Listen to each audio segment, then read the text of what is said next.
જય સ્વામિનારાયણ. સહજાનંદ વિદ્યાલયના video lecture શિક્ષણમાં આપ સર્વ વિદ્યાર્થી મિત્રોનું હાર્દિક સ્વાગત છે.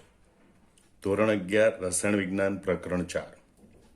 આજના લેક્ચરમાં આપણે PCl5 ફોસ્ફરસ પેન્ટાક્લોરાઇડની અણુરચના વિશે સમજીશું.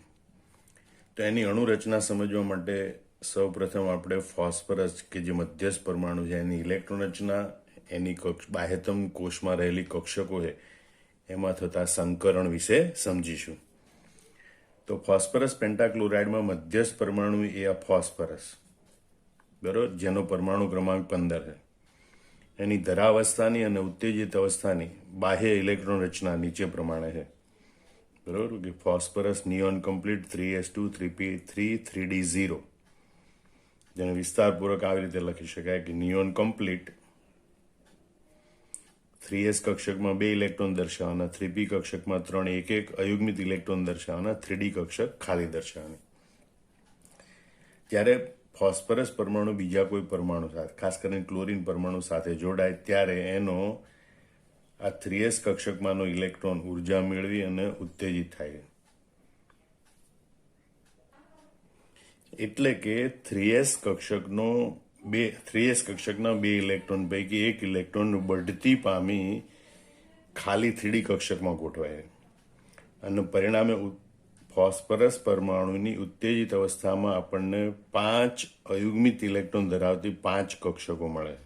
બરોબર, એક 3s કક્ષક, 3 3p કક્ષક અને એક 3d કક્ષક.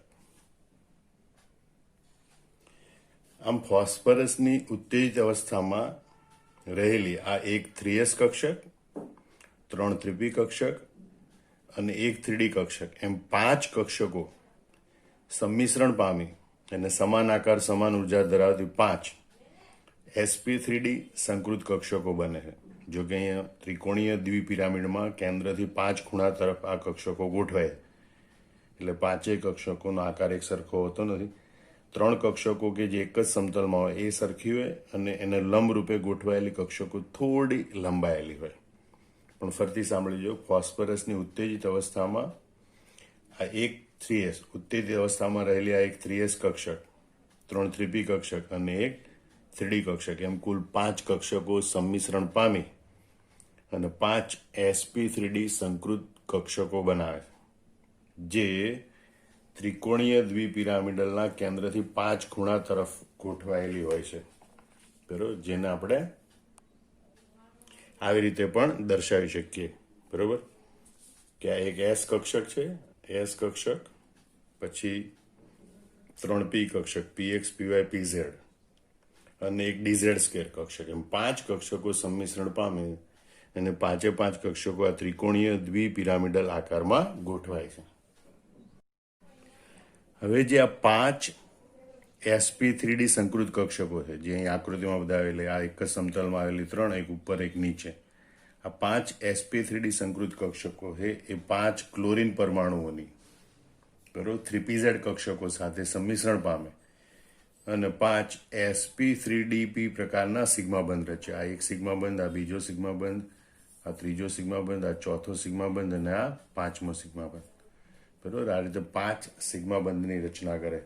ના ત્રિકોણીય દ્વિપિરામિડલ ભૂમિતિ છે એમાં 5 ખૂણા સરખા હોતા નથી. બરોબર, એક જ સમતલમાં આવેલા 3 PCl બંધ વચ્ચેના ખૂણા 120 અંશના હોય અને સમતલને ઉપર અને નીચે લંબ રૂપે ગોઠવાયેલા PCl બંધ છે એ આ સમતલ સાથે 90 અંશના ખૂણે હોય છે. બરોબર, તો આપણે પરીક્ષામાં પૂછાય તો વર્ણન સ્વરૂપે આ રીતે લખવાનું હોય, ધ્યાન રાખજો. બરોબર,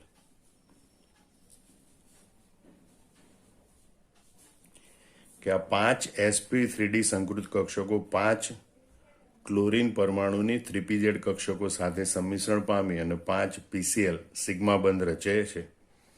ત્રિકોણીય દ્વિપિરામિડલ ભૂમિતિના 5 ખૂણા એ સરખા હોતા નથી. આ 5 PCl બંધ છે, આ 5 PCl બંધ છે, એ પૈકી 3 PCl બંધ એક જ સમતલમાં અને એકબીજા વચ્ચે 120 અંશના ખૂણે ગોઠવાય છે, તેમને વિષુવવૃત્તીય બંધ કહે છે. આ 5 PCl બંધ પૈકી આ 3 PCl બંધ છે એક જ સમતલમાં ત્રિકોણીય આકારમાં 120 અંશના ખૂણે એકબીજાથી ગોઠવાય છે. અને આ જે 3 PCl બંધ સમતલમાં છે એને વિષુવવૃત્તીય બંધ તરીકે ઓળખવામાં આવે. એટલે આ 3 પીસીએલ બંધ છે એ વિષુવવૃત્તીય બંધ છે. બાકી રહેલા 2 પીસીએલ બંધમાંનો એક પીસીએલ બંધ મધ્યવર્તી સમતલની ઉપર અને બીજો પીસીએલ બંધ આ મધ્યવર્તી સમતલની નીચે આ ગોઠવાય છે.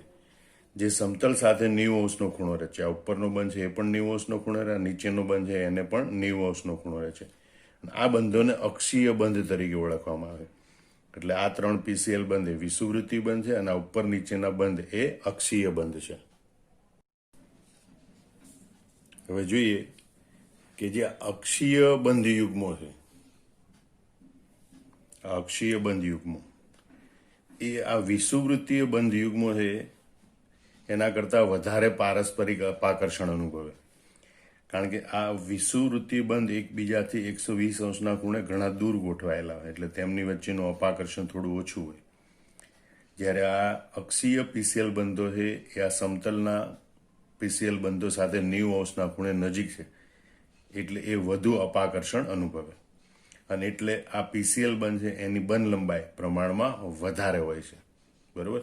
અને એટલે આ વિષુવવૃત્તીય બંધ કરતાં અક્ષીય બંધો છે એ પ્રમાણમાં વધારે નબળા હોય છે.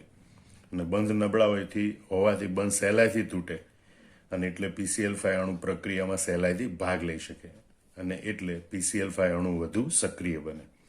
આમ જુઓ કે અક્ષીય બંધ યુગ્મો વિષુવવૃત્તીય બંધ યુગ્મો કરતાં વધારે પારસ્પરિક અપાકર્ષણ અનુભવે. અક્ષીય બંધ યુગ્મો આ વિષુવવૃત્તીય બંધો કરતાં વધારે અપાકર્ષણ અનુભવે. તેથી અક્ષીય બંધોની બંધ લંબાઈ પ્રમાણમાં વધારે હોય. બંધ લંબાઈ વધારે એટલા બંધ નબળા બને, બરોબર. તેથી તેઓ વિષુવવૃત્તી બંધ કરતાં નબળા હોય છે, જે PCl5 અણુ છે એને વધુ સક્રિય બનાવે છે. આમ આપણે હવે આ ઝડપથી આ જવાબ કેમ લખવાનો એનું પુનરાવર્તન કરી લઈએ. PCl5માં મધ્યસ્થ પરમાણુ ફોસ્ફરસની ધરા અવસ્થા અને ઉત્તેજિત અવસ્થાની ઇલેક્ટ્રોન રચના આ પ્રમાણે લખવાની બંને. તેમજ આ PCl5માં sp3d સંકરણ થાય અને દરેક કક્ષક સાથે ક્લોરીનનો એક ઇલેક્ટ્રોન ઉમેરાય એ પણ આવી રીતે દર્શાવવાનું, બરોબર. પછી કહેવાનું ભાઈ ફોસ્ફરસની ઉત્તેજિત અવસ્થામાં એક 3s 3 3p અને એક 3dm 5 કક્ષકો સંમિશ્રણ પામી 5 sp3d સંકૃત કક્ષકો બનાવે છે, જે ત્રિકોણીય દ્વિપિરામિડના કેન્દ્રથી 5 ખૂણાઓ તરફ ગોઠવાયેલી હોય છે, બરોબર. આ ત્રિકોણીય દ્વિપિરામિડ છે એના 5 ખૂણા, 3 ખૂણા એક સમતલમાં, એક ઉપર એક નીચે, 5 ખૂણા તરફ આ કક્ષકો ગોઠવાયેલી હોય છે. આ 5 sp3d સંકૃત કક્ષકો એ 5 ક્લોરીન પરમાણુની 3pz કક્ષકો સાથે સંમિશ્રણ પામે 5 PCl સિગ્મા બંધ રચે છે. આ ત્રિકોણીય દ્વિપિરામિડલ ભૂમિતિના 5 ખૂણા એ સરખા હોતા નથી, બરોબર. તો કે ભાઈ 5 PCl બંધમાંથી 3 PCl બંધ એક જ સમતલમાં અને એકબીજા વચ્ચે 120° ખૂણે ગોઠવાયેલા હોય. 3 PCl બંધ એક જ સમતલમાં અને એકબીજાથી 120° ખૂણે ગોઠવાયેલા અને એમને વિષુવવૃત્તીય બંધ કહે છે. બાકી રહેલા 2 PCl બંધમાંનો એક PCl બંધ મધ્યવર્તી સમતલની ઉપર અને બીજો PCl બંધ છે મધ્યવર્તી સમતલની નીચે ગોઠવાયેલો હોય છે, બરોબર. જે સમતલ સાથે અહીંયા 90° ખૂણો રચે છે. અને આ બંધોને અક્ષીય બંધો કહેવાય. હવે આ જે અક્ષીય બંધ યુગ્મો છે એ અક્ષીય બંધ યુગ્મો એ આ વિષુવવૃત્તીય બંધ યુગ્મો કરતાં પારસ્પરિક વધુ અપાકર્ષણ અનુભવે. તેથી અક્ષીય બંધોની બંધ લંબાઈ એ આ વિષુવવૃત્તીય બંધોની બંધ લંબાઈના પ્રમાણમાં વધારે હોય, બરોબર. અને તેથી અક્ષીય બંધો છે એ પ્રમાણમાં વિષુવવૃત્તીય બંધો કરતાં નબળા હોય, જે PCl5 અણુને વધુ સક્રિય બનાવે. આમાં સમગ્ર જવાબ તમારે યાદ રાખી લેવાનો, નોટબુકમાં જાતે લખી નાખવાનો. જય સ્વામિનારાયણ.